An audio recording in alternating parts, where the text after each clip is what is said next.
Hey there. Welcome to Storytime Live with Dr. Bird. We're looking at sex, marriage, and physical violence that involves intimate body parts. It's a fun description.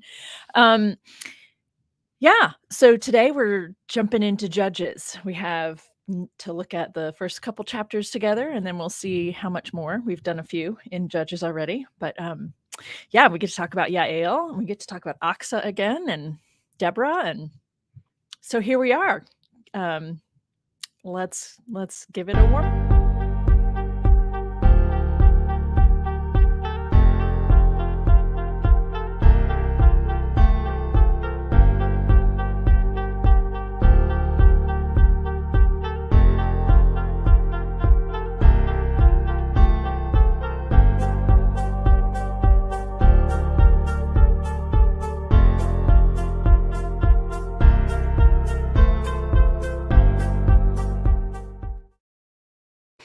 Okay, hi. So I needed to address something off the bat. I was really tired on Thursday last week. So if you happen to be here for it and or watch it, um, and you notice there was something a little odd in what I was saying about the 5 daughters of Zelophehad, please just chalk that up to the fact that I was tired and I was just not processing all the things correctly. There was a reference in Deuteronomy to these women stepping up and saying, "We deserve land," and then in Joshua, they gave it to them. There's nothing bizarre about that. There is something a little bit interesting about the woman today, one of the women we're going to look at today, and that is the daughter of Caleb, Aksa. There's a reference in Joshua to him saying, "Hey, whoever wants to take this land can do so." And then there's another reference in Judges. So this becomes when there's really interesting things about trying to get students to understand what's going on with the Hebrew Bible, which is this is not chronological. The book of Joshua is telling a story, and the book of Judges is telling basically the same story and doing different things with it. So they're not both historically accurate if either of them is historically accurate. And I have students do this all kinds of really interesting like backbends and like choreographed steps to like make no Joshua took place and then this took place. I'm like, actually it's not true, and let's let go of needing it all to be true and historically accurate and all of that stuff, right? So if you're following with any of that, yeah, just a quick little, I guess, a bit of a caveat there. So we are into the book of Judges, and I'm not going to read, excuse me, we're going to read parts of chapter 1, and then we're going to do a bit of story time so we get into the story of Deborah and why she's so interesting, and then Jael. So at the beginning of Judges, the book of Judges, it starts out by saying, after the death of Joshua, the Israelites inquired of the Lord, "Who shall go up first for us against the Canaanites to fight against them?" And this, again, I know I'm supposed to be focusing on marriage and sex and all that stuff, but this is another example of people want these to be able to be blended, like Joshua happens first and then Judges, but when the but the premise just doesn't work when you pay attention, right? Joshua's already died, and now we're gonna go take over the land. Like, no, that's not how it happened. It didn't work that way. And in Joshua, it says they slaughtered town after town after town after town, and then in Judges, those same towns are mentioned, and not everyone's already slaughtered, and not everyone's already slaughtered. So hang on. So it's this whole.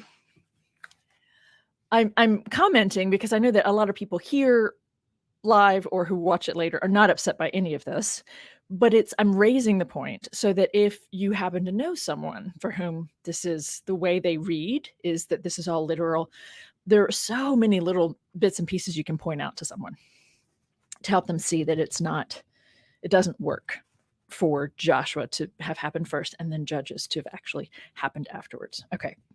They're telling the same stories and telling them differently with different outcomes. Okay. So So we have similar things at the beginning. The Lord said, Judah shall go up. I hereby give the land into his hand. Judah said to his brother Simeon, come up with me into the territory allotted to me, that we may fight against the Canaanites. Then I too will go with you into the territory allotted to you. And la la la la la. Okay, let's skip over to verse 11. From there, they went against the inhabitants of Debir.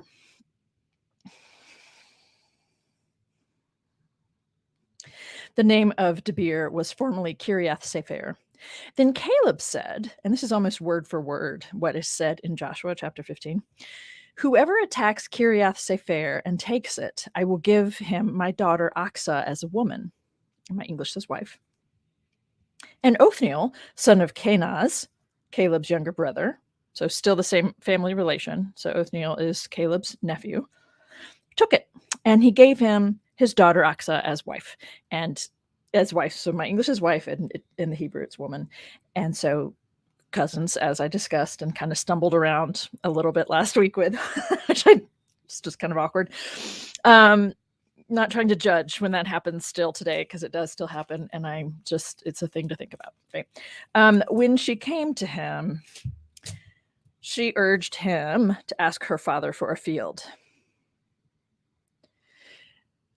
As she dismounted from her donkey, Caleb said to her, what do you wish? She said to him, give me a present. Since you have set me in the land of the Negev, give me also gulot mayim, which is basins of water. So Caleb gave her upper gulot and lower gulot. So this could be referencing the very same story, just naming it a little bit differently. And so then we get descendants of Hobab, and we get all these different things. And the house of Joseph went up against Bethel. So we're having all these different things. And if you were to look at the names of all the towns and compare them to what was done to the same towns in Joshua, they were utterly destroyed in Joshua, but in Judges, they're not. So let's look at a couple of those, and then we'll move on to the topic for today. Manasseh, so in verse 27 of chapter 1, Manasseh did not drive out the inhabitants of Beth Shean and its villages, or Taanach and its villages, or the inhabitants of Dor and its villages, or the inhabitants of Iblim and its villages, or the inhabitants of Megiddo and its. These are all listed as having been destroyed in Joshua, just so we're clear. But the Canaanites continued to live in that land. When Israel grew strong, they put the Canaanites to forced labor, but did not, in fact, drive them out. And again, one little bit of what scholars do with this and all the different theories that are out there about this. When you take like a biblical studies intro or Hebrew Bible intro, if you talk about it at all, you will probably talk about 4 different theories about where the Israelites came to be or how they came to be in this part of the world. And there will be the conquest theory, which follows the book of Joshua, pretty much as if it's historically accurate. Then you have the gradual emergence theory, which is more like it's pretty similar to what's being described here. That people in the land kind of gradually came together and worshiping this one God. There's an immigration theory, which says that people from various parts of the world who were already worshiping Yahweh, this is why it doesn't really hold water for me, came into the region kind of in wave after wave, bringing the worship of Yahweh together into this land. And then the fourth is referred to as a peasant revolt. And theoretically speaking, I find that one the most appealing because I would love for a peasant revolt to actually work. But historically speaking, they really haven't, have they? They might work momentarily, but not for anything that's sustainable. But I like the concept and I like the idea because it's a way of saying humans have always behaved like humans. We've always behaved kind of in the same ways, with each other and in terms of power. And those who are oppressing others, right, are those with power often oppress others, and sometimes those others rise up against them because they get sick and tired of it. Anyway, so I like the peasant revolt idea, but I think the one that makes the most sense is the gradual emergence. People living in this part of the world gradually come together, find each other, start this new thing, so that it's really a way of saying the people who become the Israelites have always lived in this part of the world. they come from the Canaanites and the Hittites and the Perizzites and the Jebusites and all the different various people that just come together in some way, shape, or form. And to me, that honors geography, it honors archaeology, it honors the really interesting things we can see about the way the transmission of ideas takes place, and the exchange of ideas from different parts of the world takes place within cultural artifacts. It makes sense of names, it makes sense of languages, it makes sense of all the various things. So, for what it's worth, you didn't ask for it, but that's. Oh, hi. I'm just checking in briefly. Okay. I appreciate that. I'm just going to share this one because I was looking and didn't want you to be confused about what I'm looking at. So it's really nice. I just wanted to share that I appreciate that. Thank you, Martin. And I love having all of you here. It just, those of you who are able to, want to, and are able to, it just makes me really happy. And I appreciate your banter and comments. So, okay. So we're going to scoot on over because I want to read kind of the lead in. So we're going to do actual story time. Like, I'm not going to just read the passage. We're going to read kind of the story that gets us into talking about Deborah, who's the first, and as far as we know, only female judge over Israel. And we're going to talk about Jael, who seduces, right? She, she uses what's at hand, right, to be able to kill the enemy commander. So those are the two women we're going to talk about today. So we're going to make this a true story time. So chapter 2 of Judges. Here we go. Ready? Now, the angel of the Lord went up from Gilgal to Bochim and said, I brought you up from Egypt and brought you into the land that I had promised to your ancestors. I said, I will never break my covenant with you. For your part, do not make a covenant with the inhabitants of this land. Tear down their altars. But you have not obeyed my command. See what you have done? So now I say, I will not drive them out before you, but they shall become adversaries to you, and their gods shall be a snare to you. This is such a loving God right now, right? And this is the messenger of the Lord. It's not the Lord speaking. It doesn't matter because the messenger speaks as if they are the Lord. Just a really interesting thing, right? I'm going to make them snares to you. When the angel of the Lord spoke these words to all the Israelites, the people lifted up their voices and wept. So they named that place Bochim, and there they sacrificed to the Lord. And this is Bochim, weeper, the ones who weep. Weepers. When Joshua dismissed the people, the Israelites all went to their own inheritances to take possession of the land. The people worshiped the Lord all the days of Joshua. So funny because we just talked about when Joshua had died, this happened, and now we're backing up. And anyway, it doesn't matter. Just keep playing along. The people worshiped the Lord all the days of Joshua and all the days of the elders who outlived Joshua, who had seen all the great work that the Lord had done for Israel. Joshua, son of Nun, the servant of the Lord, died at the age of 110 years. So they buried him within the bounds of his inheritance in Timnath Heres, in the hill country of Ephraim, north of Mount Gaash. Moreover, that whole generation was gathered to their ancestors, and another generation grew up after them who did not know the Lord or the work that he had done for Israel. Dun, dun, dun. Then the Israelites did what was evil in the sight of the Lord and worshipped the Baals. And so here sets the cycle that takes place in the book of Judges. The people do what is evil in the sight of the Lord, and it's always about worshiping the wrong God. It's not about unfair trade practices. It's about worshiping the wrong God. God lets them fall to some sort of negative consequence of their actions. They cry out. God sends a deliverer in the form of a judge in the book of Judges. The judge delivers them, and things go well for them for a set number of years. Then things are peaceful for them for 10, 20, 40 years. And then They do what's evil in the sight of the Lord, and the whole cycle starts over. It goes over and over and over in the book of Judges. Okay. So verse 11, they did what was evil in the sight of the Lord and worshiped the Baals. And I just want to comment that if you do take the gradual emergence theory to heart, it makes a lot of sense that they keep going back to their previous practices. It's not like they're, oh, this is something new and interesting. It's more like, yeah, that's what's familiar. That's what we've always done. That's what my family's always done. That feels familiar. They abandoned the Lord, the God of their ancestors, so the story says, who brought them out of the land of Egypt. They followed other gods from among the gods of the peoples who were all around them and bowed down to them, and they provoked the Lord to anger. They abandoned the Lord and worshipped Baal and the Astartes. And so Astarte is a female consort to Baal. So the anger of the Lord was kindled against Israel, in case you missed it 2 verses ago, and he gave them over to plunder. He gave them over to plunderers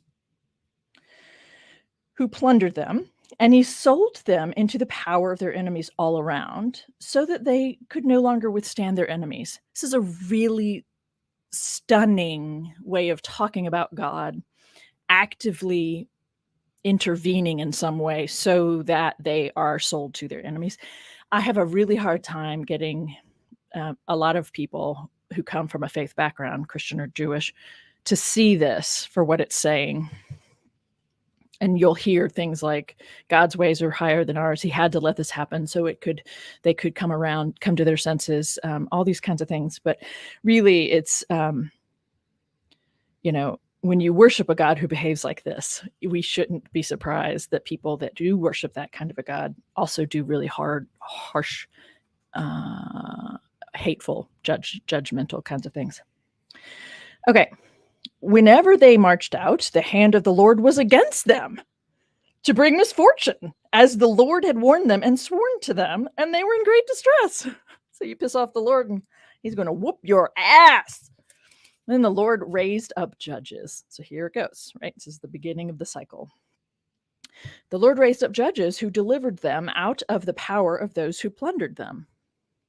Yet they did not listen even to their judges, for they lusted after other gods and bowed down to them. They soon turned aside from the way in which their ancestors had walked, who had obeyed the commandments of the Lord. They did not follow their example.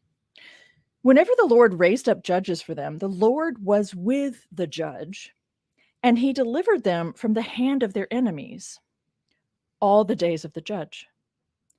For the Lord would be moved to pity by their groaning because of those who persecuted and oppressed them. But whenever the judge died, they would relapse and behave worse than their ancestors, following other gods, worshiping them and bowing down to them. They would not drop any of their practices or their stubborn ways. So the anger of the Lord was kindled against Israel. And he said, because this people have transgressed my covenant that I have commanded their ancestors, I have not obeyed my voice. I will no longer drive out before them any of the nations that Joshua left when he died. I love that. They transgressed my covenant that I commanded, not that people willingly signed on to. Okay. In order to test Israel, this is where it gets really scary and murky and shaky, in my opinion, because when the narrators talk about God testing people, they talk about it as if it's no big deal to suggest that in their view of things, the creator of the universe is testing a human. Like in the way of they framed who this God is, God could literally just crush these people. And so God is testing them. Like it's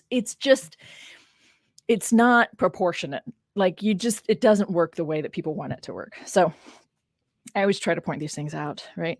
In order to test Israel, whether or not they would take care to walk in the way of the Lord as their ancestors did, the Lord had left those nations, not driving them out at once, and had not handed them over to Joshua. So this chapter is essential to understanding why the book of Judges is different from the book of Joshua. Joshua is doing a different thing, right? Joshua is talking about how God is so strong and powerful, he can just throw out enemies, throw out nations in front of him, and then just and cause the whole thing to fall down, like cause walls to fall down, and people are tremble in fear at just the hearing the reference to this God, right? And so Joshua is doing a different thing.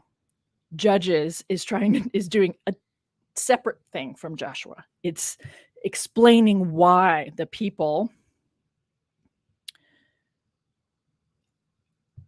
keep reverting back to their old ways, why they need a king. They need a king because a judge isn't sufficient. They aren't keeping to the track the way they're supposed to with just having judges, blah, blah, blah, blah, blah. But this whole thing it helps make sense of, if you're trying to be a good student of these texts, this chapter is essential to understanding the book of Judges. I'm going to share this. We have a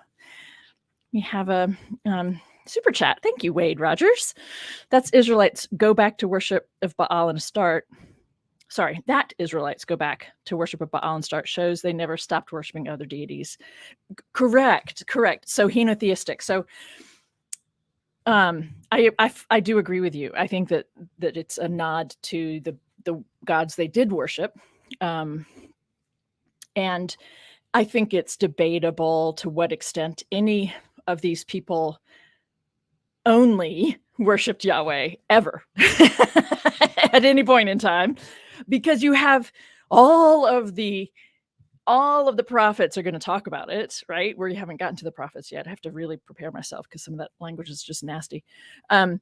Right. So you're right. I totally agree. And you bring up the term henotheistic. So I'm going to explain what that is, which is different from what people think monotheism is. So monotheism is technically the belief that there is only one God. Henotheism, I was trying to think which language does mono come from? Is mono from Latin? And so heno comes from Greek for one. So haste me a hen, the word for one in Greek. Henotheism is the worship of only one God, but you're fully aware that there are other gods out there. So you're only worshiping this one. And you might talk about it as the best or the biggest or the whatever, but you're still aware that there are other gods out there that other people worship. So thank you for that. Just getting to say a little acknowledgement there about what's going on. Ophiletes. Okay, you all are having your own little side conversation, which is lovely. I just don't want to get caught up in it, because then I'll be very confused.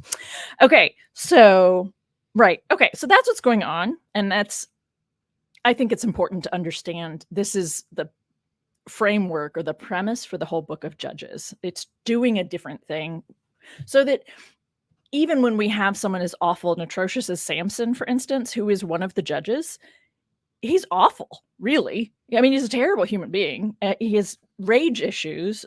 He's probably needed medication to modulate like bipolar realities.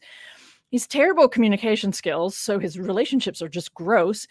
And he dies in a vengeful like terrorist act. Like he's a terrible human being.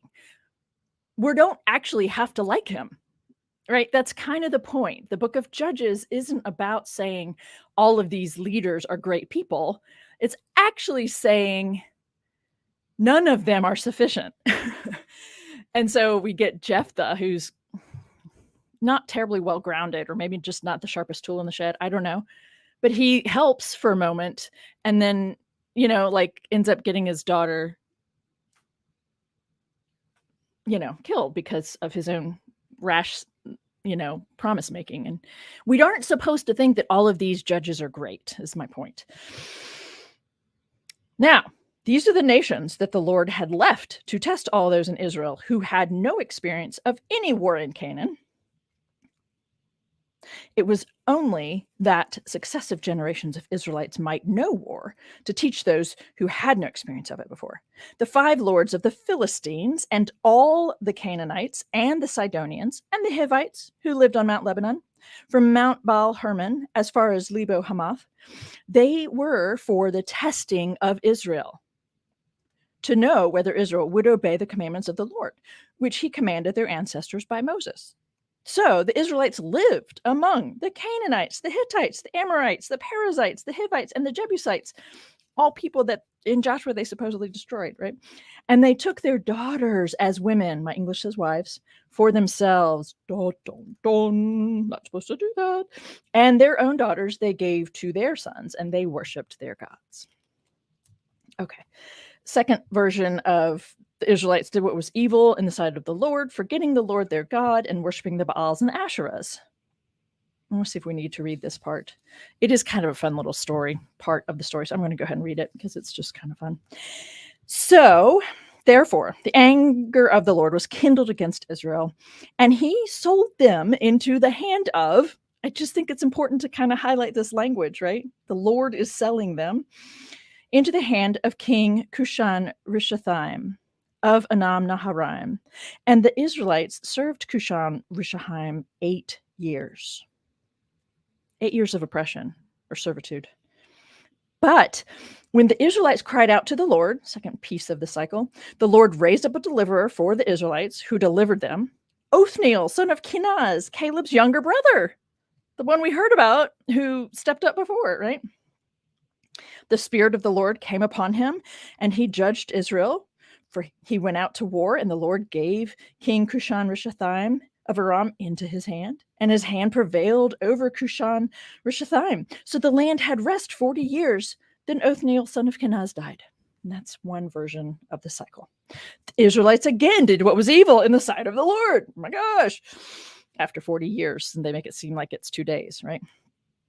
And the Lord strengthened King Eglon of Moab against Israel because they had done what was evil in the sight of the Lord.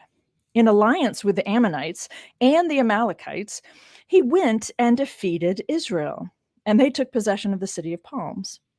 So the Israelites served King Eglon of Moab 18 years. It's a long time.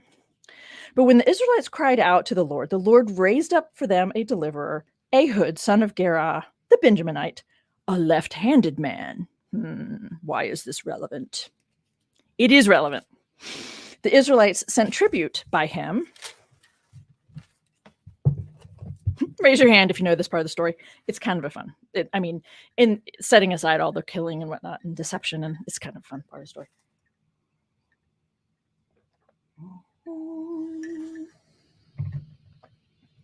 Okay.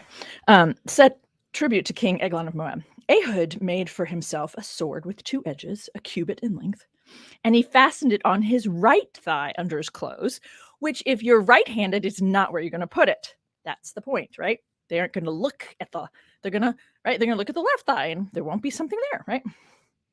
Or so we're meant to think, I guess. Then he presented the tribute of King Eglon of Moab. Now, Eglon was a very fat man. I always go to Jabba the Hutt. Isn't that awful? Like, that's the image for some reason because of what happens next. I have to imagine someone really, really obese.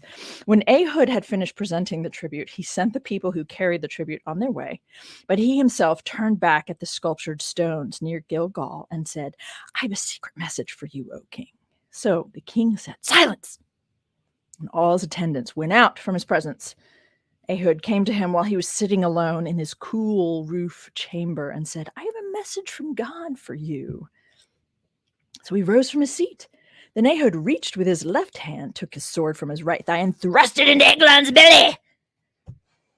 The hilt also went in after the blade. The fat closed over the blade, for he did not draw the sword out of his belly. And the dirt came out, which is a nice way of saying, a euphemistic way of saying, right? His bowels, indeed, right? How long is a cubit? Isn't that 3 feet? I'm like, isn't that?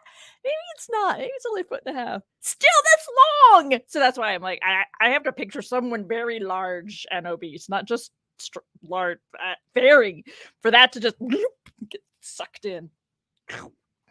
Okay. The dirt came out. Then Ehud went out into the vestibule and closed the doors of the roof chamber on him and locked them. After he had gone, the servants came.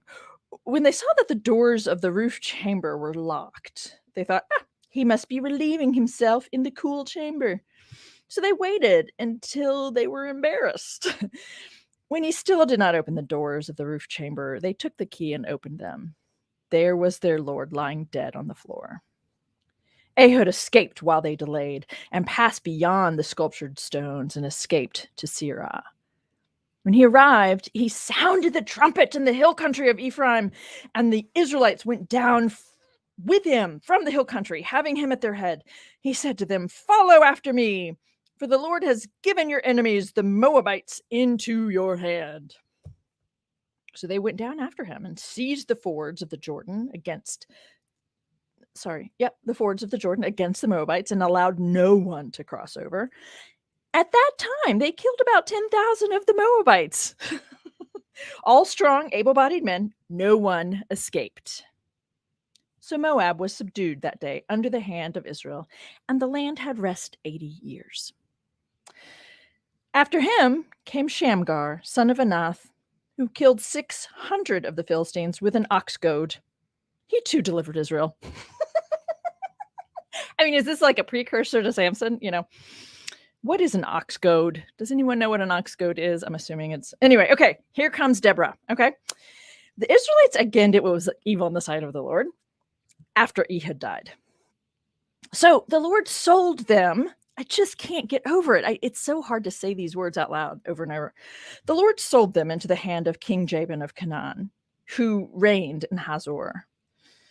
The commander of his army was Sisera. Okay. The Lord sold them into the King Jabin of Canaan. King Jabin's commander was Sisera, who lived in Harosheth Hagoyim. Then the Israelites cried out to the Lord for help, for he had 900 chariots of iron and had oppressed the Israelites cruelly 20 years. At that time, Deborah, a prophetess, woman of Lapidoth. Actually, there's a... oh, shoot. I forgot about this. When I was writing the book, Marriage in the Bible, What Do the Texts Say? I came across an article talking about the Hebrew word for Lapidoth. What that means in Hebrew. Shoot, I forgot what it means. And so this could be saying wife of Lapidoth, so the woman who belongs to a man named Lapidoth, or it could be something else. Which is more like just describing her as a strong woman or something, and I can't remember what it is. Shoot. How are we doing on time? Let me see if I can find it real fast. Let's see. Because it would be kind of nice to know. I guess I could go look it up in the... let's see.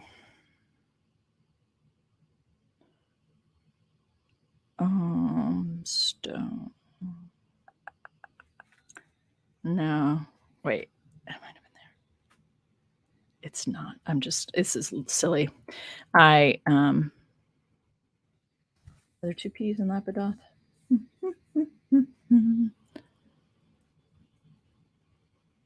Yeah. Woman of torches. That's it. Oh, I'm so glad I looked that up. Woman of torches, or fiery woman. Yeah. So yeah, it could be that we're saying she's a prophetess, a fiery woman was judging Israel, or we're referring to who she's married to. It's probably the latter, but I like the idea that it could just be saying she's a fiery woman. Okay. She used to sit under the palm of Deborah between Ramah and Bethel in the hill country of Ephraim. And the Israelites came up to her for judgment, meaning seeking wisdom, right? So she was a judge. She was offering guidance and wisdom, much like Solomon does later on, right? She sent and summoned Barak, son of Abinoam, from Kadesh in Naphtali, and said to him, The Lord, the God of Israel, commands you, go, take position at Mount Tabor, bringing 10,000 from the tribe of Naphtali and the tribe of Zebulun. I will draw out Sisera, the general of Jabin's army, to meet you by the Wadi Kishon with his chariots and his troops, and I will give him into your hand. Barak said to her, if you will go with me, I will go. But if you will not go with me, I will not go. I've had some students make really interesting comments about this. Is Barak not trusting her judgment, right? Is it a form of, kind of misogyny, like not trusting a woman to have the right idea, the right message from God? So is he saying, oh yeah, you think that's, you're trying to get me killed. I'm only if you go with me. Am I actually, whatever. Like, is that what's going on? Could it be that Barak didn't want to be commander and he was not the fighting type?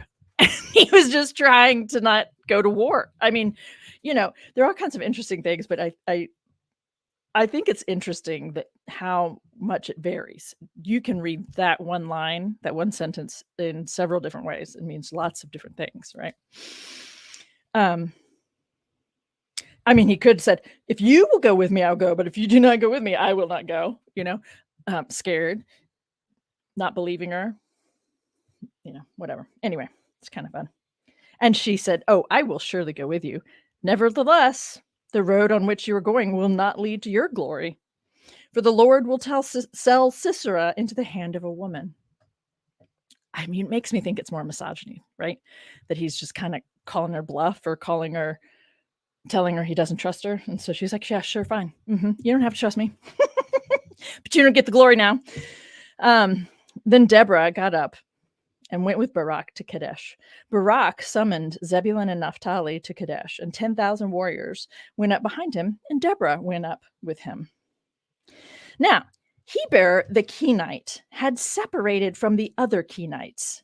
That is, the descendants of Hobab, who was talked about at the beginning of this book, which I skipped over, the father-in-law of Moses, and had encamped as far away as Elon Bez Ananim,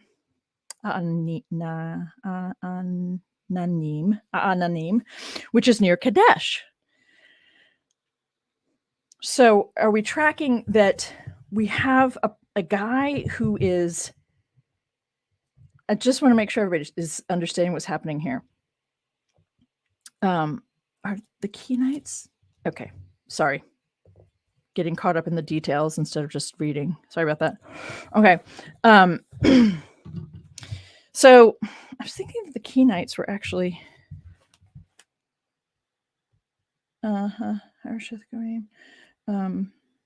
anyway, that they were actually members of their enemies. Okay.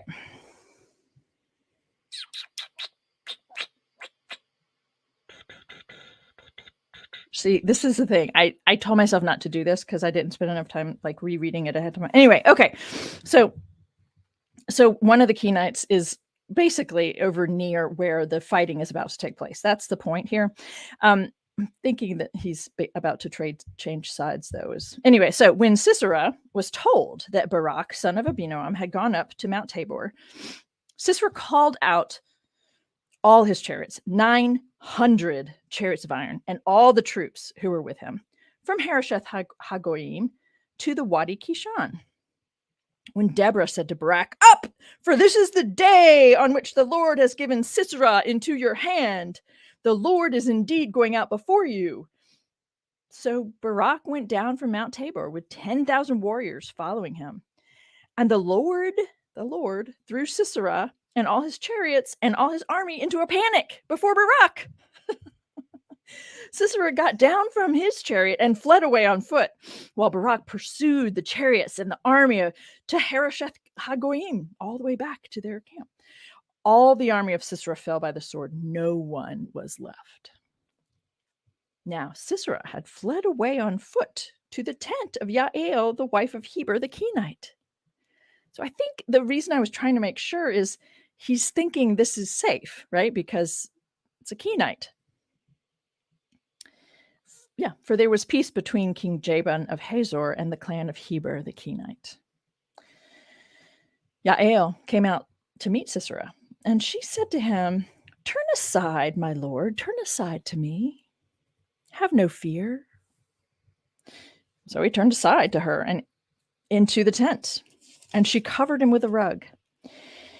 And you guys need to know, I mean, I'm telling a story here and I'm interrupting it, and that's kind of annoying, but biblically speaking, we have all kinds of euphemisms for the male sex organ.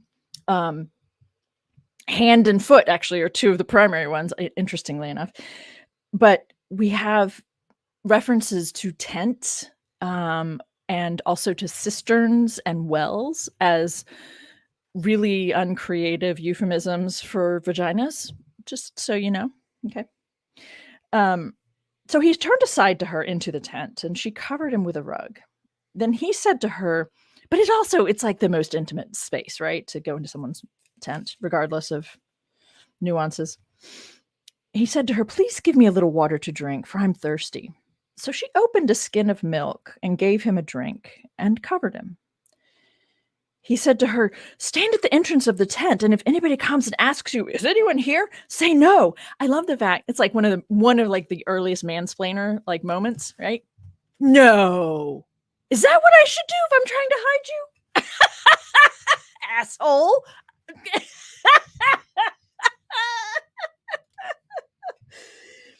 Duh. I'm sure she just smiled sweetly, right? But Jael, wife of Heber, took a tent peg and took a hammer in her hand and went softly to him and drove the peg into his temple until it went down into the ground. He was lying fast asleep from weariness, and he died. Then, as Barak came in pursuit of Sisera, Jael went out to meet him and said to him, "Come, and I will show you the man whom you are seeking." So he went into her tent, and there was Sisera lying dead, with the tent peg in his temple. I'm sure you've seen those. What's the setup? Act like a woman. What is it? If you want me to be sure I'll be a biblical woman, and I don't know what's the setup. I can't think of the setup, but tell me to act like a woman. Jael is one of the options for acting like a woman from the Bible. Yeah. Do you all know that? Like there's like a t-shirt or something that has that, like, anyway. Okay. Yeah. So on that day, God subdued King Jabin of Canaan before the Israelites. Then the hand of the Israelites bore harder and harder on King Jabin of Canaan until they destroyed the King Jabin of Canaan. What's interesting to me is chapter 5 has a song singing a tribute to Jael and Deborah, and it's similar in my mind to, and also mocking the wife of Sisera. Yeah. Anyway, one of the things I point out when thank you, Ryan and Martin, y'all are sweet. One of the things I point out when I do intro courses to the Hebrew Bible is the way that people sing about the demise of their enemies. And when you put things to music, it gets in there deeper, right? I don't know all the scientific explanations, neurologically speaking, but you put things to music and you will remember it for your life, right? You don't remember what you said 5 years ago. You know what I'm saying? Like you put things to music and it has so many neuronal connections or something. I don't know. It lights up a happy place in our head because music makes us happy. I don't know. You can just remember it longer. And so I'm always disturbed when I see in Exodus chapter 15, the song that they sing to celebrate the demise of all those Egyptians. It really bothers me. And, it kind of like the song, "We Are the Champions."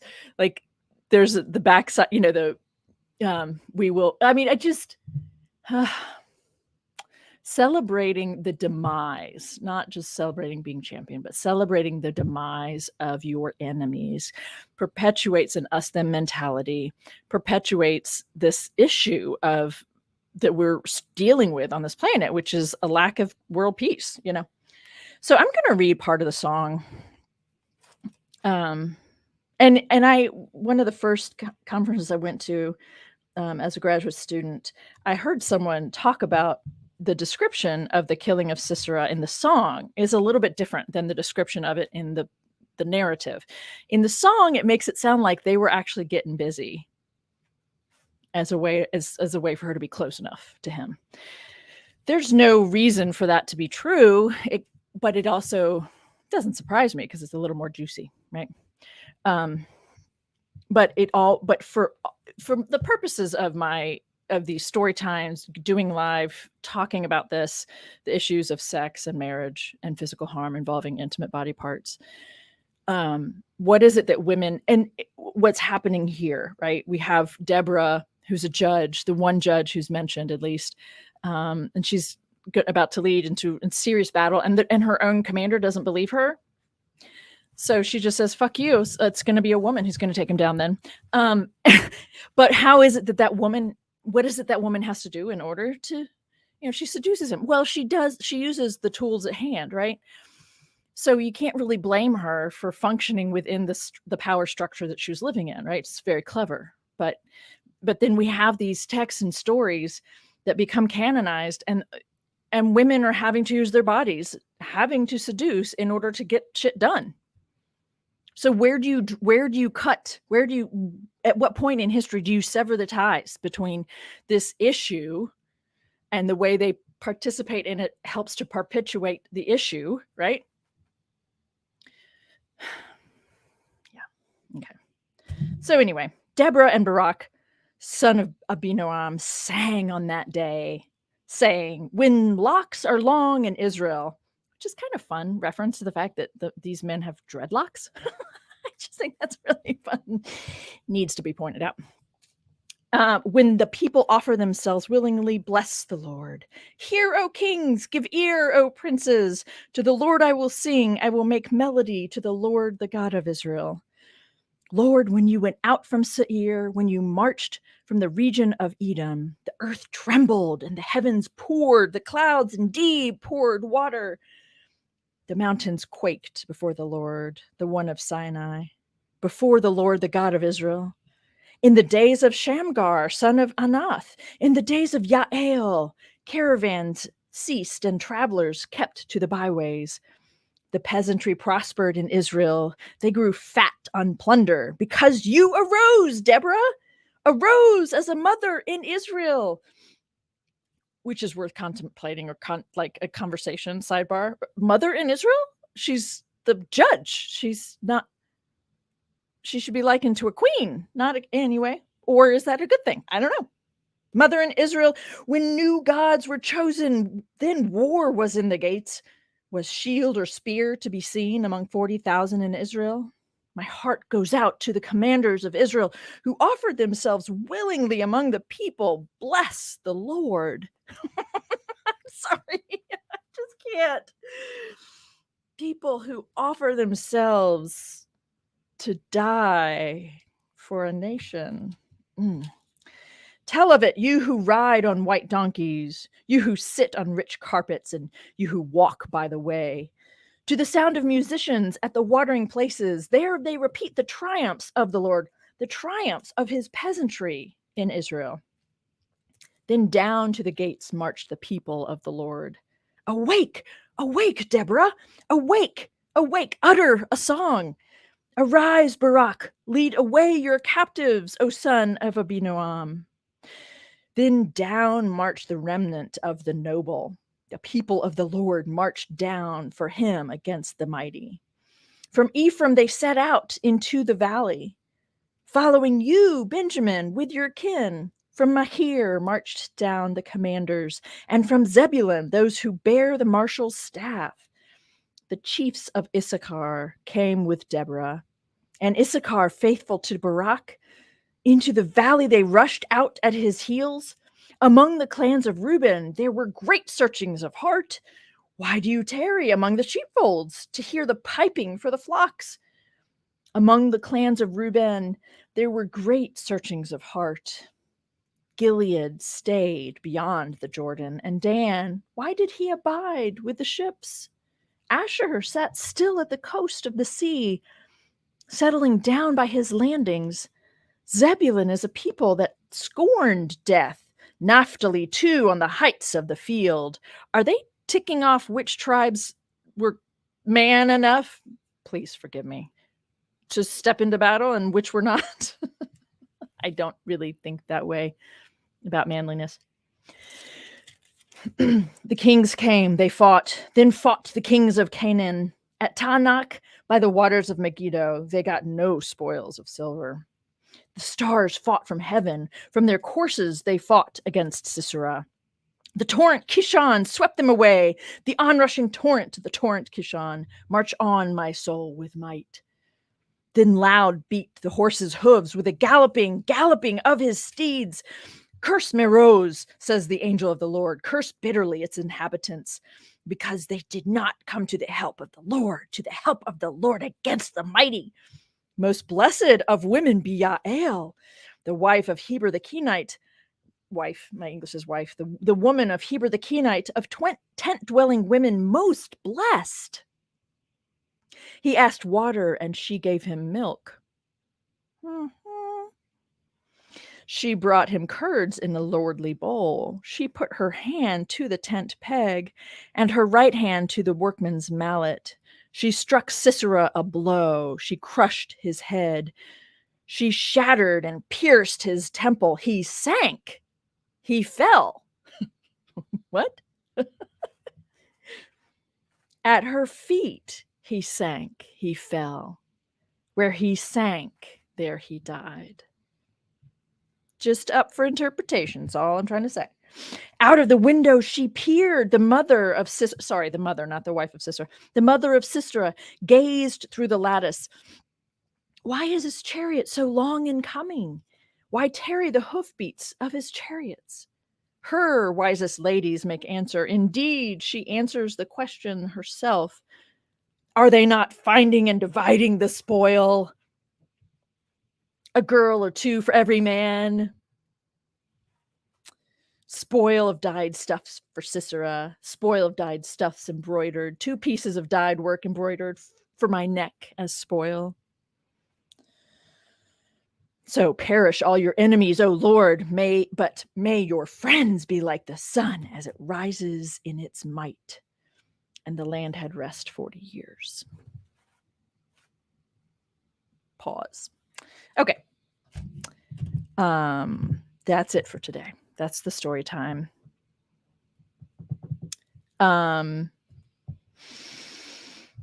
I see your comment about Anat, and I don't even, I just kind of walked right past that, I think. I didn't pay attention. I'll have to go back and look for the reference to Anat, Ryan. Thank you for being here. Those of you who are here live, and okay, I see a comment. I keep wondering, when place names from Bronze Age history come up, how much the authors actually knew about what had happened before the societal collapse over 500,000 millennium before, right? How much of the place names carried the history? Did people pass along the history with these places so that they knew that as they're telling the stories and as they're designating which places fall or which arise again or whatever? Yeah, all kinds of, I mean, it's quite likely, right, that the histories are passed along somehow. So, oh, right, if it is Anat, right, son of Anat. Yeah, Anat, in that sense, normally you don't have people referencing their mothers, which is why I was, maybe why I didn't pay attention. So I'm assuming that Anath is actually his father, but I'll have to go look that up. Son of Anat. Anak. Anyway, I'll have to go. I think there are memories of Anat and some of the war poetry. I'm certainly not challenging that could be the case. Oh gosh, yeah. having access to stuff. Yeah, if you're not at an institution that has access to JSTOR and Atla, then you pretty much, yeah, you're kind of screwed, aren't you? Okay, so thank you. Yeah, thanks for being here. That was story time, and I'm gonna wrap it up. Yeah, we'll be back on Thursday for more story time from Judges. Want to make sure we touch on all the key stories. I think we've actually referenced most of them. We've already covered them haphazardly, so we'll make sure we get to all of them before we move on to oh gosh, talking about the kings and whatnot. Ugh, well, that gets interesting. Oh, we have the Book of Ruth. So yeah, we'll do a little story time with Ruth soon. Okay. All of you who are here, thank you. Those of you who are watching later, thank you. Those of you who are subscribing to my channel, liking any of my videos, or commenting and passing along to friends, I appreciate all of that. I just had new patron this last week. I'm really thankful for that, and for all the people who support me in various ways that you do. Thank you. I am going to put the website where you can go to get 30% off if you're interested. The book will be in your hands in about a month, hopefully, and there's a code RLFANF30. So that's coming out in hardback, and which made me very sad, but they said it's because they anticipate lots of public libraries as well as academic libraries will have a copy on their shelves. So it's coming out in hardback first. It's $32. So that's the bummer. If you want to go to the publisher website, it's Roman. I have just put it into the comments. And then the next comment is the discount code for 30% off. So that makes it around $21 or so, $22 instead. So if that's of interest to you, that is now available, and it is live. The discount code is live. So there's all that. Thanks for being here. I'll see you next time.